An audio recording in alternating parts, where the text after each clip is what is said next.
Marthe et sa sœur Marie. Un blog de Jean Loignon. L'histoire de Marthe et Marie a inspiré beaucoup de biblistes et de théologiens. Est-ce que les actions d'une sœur est meilleure que l'autre? De quelle façon doit-on recevoir Jésus dans nos vies? L'humanité de la rivalité entre ces deux sœurs recevant la visite de Jésus a assuré à ce récit tiré du seul évangile de Luc, chapitre 10, versets 38 à 42, une extrême notoriété théologique et artistique.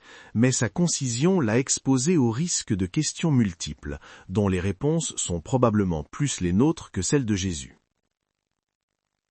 Deux visages de la foi. Jésus, en chemin avec ses disciples, fait halte chez une dénommée Marthe, maîtresse d'Élie, et sa sœur présumée cadette, Marie.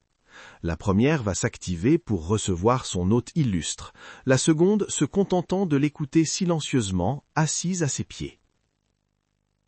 Devant cette inégalité des rôles, Marthe interpelle sans ménagement Jésus et le prie d'y remédier.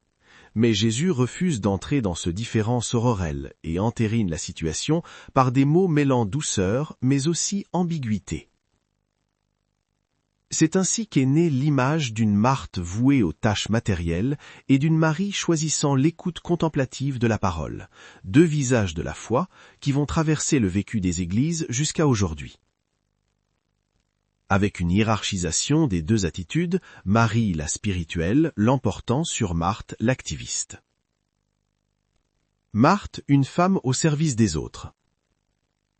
Quoi qu'en pensent les nombreux peintres qui se sont rassasiés du sujet, il n'est pas question de cuisine dans le texte évangélique, mais de service, diaconie.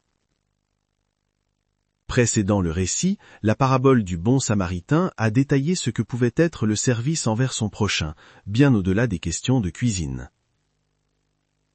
Marthe reçoit Jésus, entrée seule, les disciples restent en dehors, sans la moindre présence masculine, au rebours de toutes les conventions sociales de l'époque. Cela suggère une relation déjà ancienne avec Marthe, à l'image de ces femmes aisées qui ont soutenu le ministère du Christ. Marthe, une disciple à part entière. Les conflits fraternels et sororels dans la Bible. La relation fraternelle et sororelle est souvent conflictuelle dans la Bible.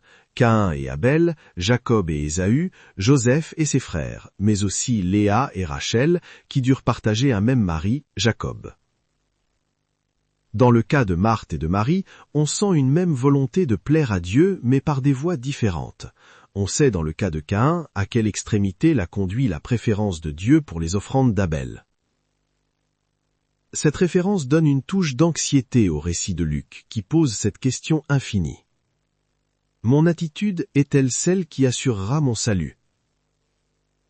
L'influence de l'histoire dans la compréhension de ce récit.